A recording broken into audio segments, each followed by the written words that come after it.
ناظرین، چین میں کسی جگہ ایک عورت اپنے اکلوتے بیٹے کے ساتھ اپنی دنیا میں گم خوش و خرم زندگی گزار رہی تھی۔ ایک دن اچانک اس کے بیٹے کی اجل آن پہنچی اور وہ اپنے خالق حقیقی سے جا ملا۔ اس کا ذہن نظام قدرت کو ماننے کے لیے تیار نہیں تھا۔ وہ روتی پیٹتی گاؤں کے دانا حکیم کے پاس گئی اور حکیم سے گویا ہوئی، حکیم صاحب، کوئی ایسا نسخہ بتائیں جس سے میرا بیٹا لوٹ آئے۔ میں اس کے عوض اپنی ساری جمع پونجی خرچ کرنے کو تیار ہوں۔ حکیم صاحب نے ایک نظر اس غمزدہ عورت پر ڈالی اور اس کی سنجیدگی دیکھتے ہوئے کافی سوچ و بچار کے بعد بولے، ہاں، ایک نسخہ ہے تو صحیح۔ علاج کے لیے ایک ایسے سرسوں کے بیج کی ضرورت ہے جو کسی ایسے گھر سے لیا گیا ہو جس گھر میں کبھی کسی غم کی پرچھائی تک نہ پڑی ہو۔ عورت نے کہا، میں ابھی جا کر ایسے سرسوں کا بیج ڈھونڈ کر لے آتی ہوں۔ عورت کے خیال میں اس کا گاؤں ہی تو وہ جگہ تھی جس میں لوگوں کے گھروں میں غم کا گزر نہیں ہوتا تھا۔ بس اسی خیال کو دل میں سجائے اس نے گاؤں کے پہلے گھر کا دروازہ کھٹکھٹایا۔ اندر سے ایک جوان عورت نکلی۔ اس عورت نے اس سے پوچھا، کیا اس سے پہلے تیرے گھر نے کبھی کوئی غم دیکھا؟ جوان عورت کے چہرے پہ ایک تلخی سی نمودار ہوئی اور اس نے درد بھری مسکراہٹ چہرے پر لاتے ہوئے کہا، میرا گھر ہی تو ہے جہاں زمانے بھر کے غموں نے ڈیرا ڈالا ہوا ہے۔ خاتون کا کہنا تھا، سال بھر پہلے میرے خاوند کا انتقال ہو چکا ہے۔ میرے 4 بیٹے اور 4 بیٹیاں ہیں۔ خاوند کے انتقال کے بعد گزر اوقات بہت مشکل سے ہو رہی ہے اور آج کل گھر کا ساز و سامان بیچ کر کچھ مشکلوں سے گزارا کر رہے ہیں، بلکہ اب تو بیچنے کے لیے بھی ہمارے پاس کچھ زیادہ سامان نہیں بچا۔ جوان عورت کی داستان اتنی دکھ بھری تھی کہ وہ عورت اس کے پاس بیٹھ کر اس کی غم گساری کرتی رہی، اور جب تک اس نے جانے کی اجازت مانگی تب تک وہ دونوں سہیلیاں بن چکی تھیں۔ دونوں نے ایک دوسرے سے دوبارہ ملنے کا وعدہ لیا اور رابطہ رکھنے کی شرط پر عورت اس کے گھر سے باہر نکلی۔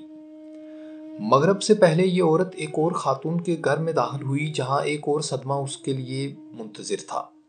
اس خاتون کا خاوند ایک خطرناک مرض میں مبتلا تھا۔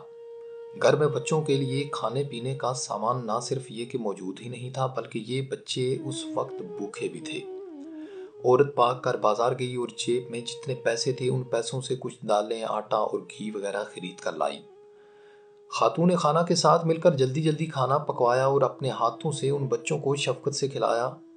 کچھ دیر مزید دل بہلانے کے بعد ان سب سے اس وعدے کے ساتھ اجازت چاہی کہ وہ کل شام کو پھر ان سے ملنے آئے گی۔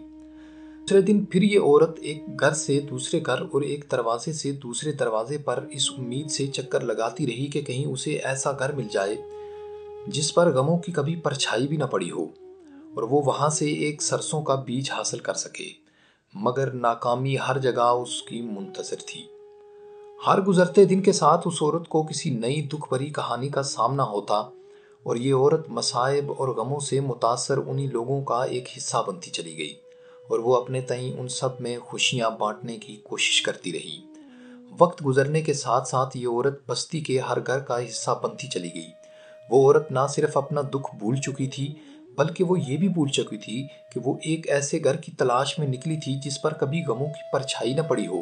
وہ لاشعوری طور پر دوسروں کے غموں میں شریک ہو کر ان کے غموں کا مداوا کرتی جا رہی تھی۔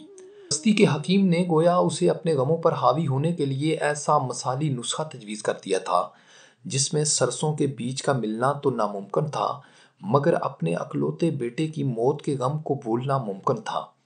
ناظرین، یہ قصہ کوئی معاشرتی اصلاح کا نسخہ نہیں ہے بلکہ یہ تو ایک کھلی دعوت ہے ہر اس شخص کے لیے جو اپنی انا کے خول میں بند دوسروں کے غموں اور خوشیوں سے سروکار رکھے بغیر اپنی دنیا میں گم اور مگن رہنا چاہتا ہے۔ حالانکہ دوسروں کے ساتھ میل جول رکھنے اور ان کے غموں اور خوشیوں میں شرکت کرنے سے خوشیاں بڑھتی ہی ہیں، کم نہیں ہوا کرتی۔ ناظرین، یہ کہانی بتاتی ہے کہ آپ کا یہ معاشرتی رویہ آپ کو پہلے سے زیادہ خوش اخلاق انسان بنا دے گا۔ تنقید و طنز سے حوصلہ نہ ہارو، شور کھلاڑی نہیں تماشائی کرتے ہیں۔